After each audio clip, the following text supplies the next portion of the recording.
I'm Tracy Baxter with today's Record Newswatch. They've dubbed it Operation Spring Cleaning, a drug sweep in Ulster County that has resulted in 39 drug-related arrests in an operation conducted by the county's Gang Enforcement Narcotics team. Earlier today, Ulster County Sheriff Paul Van Blarcom announced details of the 7-month-long drug sales investigation that involved about 100 drug buy-bust operations and the seizure of more than 1,000 decks of heroin, along with quantities of cocaine and crack cocaine, and more than 500 diverted pharmaceuticals. Among the police agencies involved, those in the towns of Plattekill, Saugerties, New Paltz, Shandaken, and the village of Ellenville, along with state police and the Ulster County Sheriff's Department. Reporter James Nanny will have more on Operation Spring Cleaning and the 39 arrests here at Record Online. In Orange County, fire investigators testified that the fire in the Port Jervis house, where the body of a woman was found, was intentionally set in a pile of clothing. Investigator Jeffrey Hunt's testimony came during David Stevenson's murder and arson trial in Orange County Court. Stevenson's accused of killing his girlfriend, Ty Rochelle Houghton, by slashing her throat and hitting her with a hammer. He then allegedly set fire to the Mountain Avenue house in an attempt to conceal the crime. Prosecutors say Houghton was planning to leave Stevenson.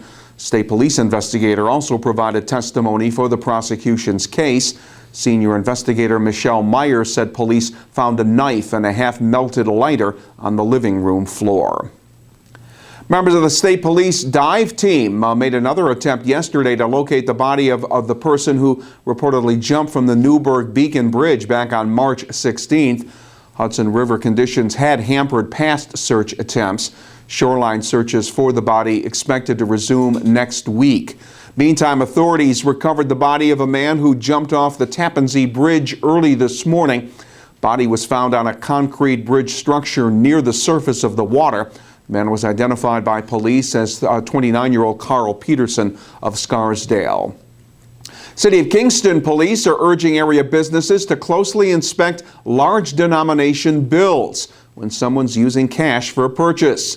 This following the arrest of an Ulster Park woman for trying to buy items with phony $20 bills. 24-year-old Brianne Beatty was arrested after Kingston police say they were alerted to the counterfeit 20s by a local Broadway business. Police say at the time she was taken into custody, Beatty was holding several phony $20 bills. She's been charged with first-degree criminal possession of a forged instrument, a felony. Kingston police say the bills used in this case lacked several of the easily detected security features. Thousands of protesters returned to Albany last week to renew their call for the repeal of the year-old New York State SAFE Act gun control law. But a local Republican state senator says there's virtually no chance of a repeal because of the continuing support for the law from members of the New York City-dominated state assembly. Bills calling for the repeal of the SAFE Act were shot down earlier this week by the Assembly's Codes Committee.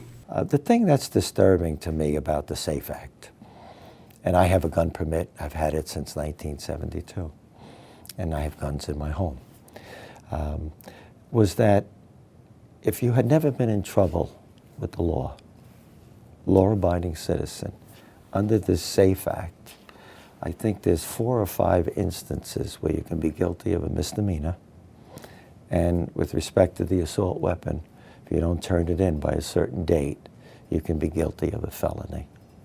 Now, that is very drastic. According to a Siena Research Institute poll released last month, 63% of New Yorkers statewide said they supported the SAFE Act, but the support dropped to 45% upstate. Senator Bonasek says the only hope for opponents are the court challenges that will ultimately determine if the gun control law is constitutional.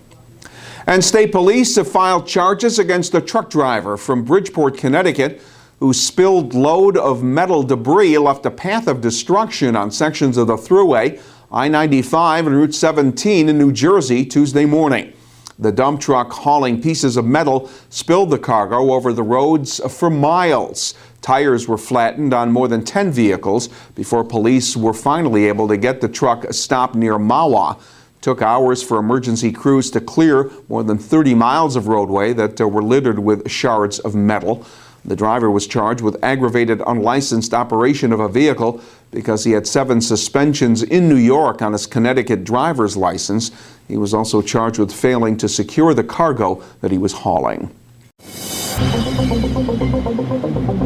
More sunshine to enjoy tomorrow, but our weather won't be as nice on Friday. Thursday will be mostly sunny and pleasant with temperatures reaching the middle 60s. Clouds roll in overnight Thursday and it'll be mostly cloudy on Friday with the chance of a shower and the highs in the 60 to 65 degree range. Well, breaking news is just a click away throughout the day right here at Record Online. For Record Newswatch, I'm Tracy Baxter.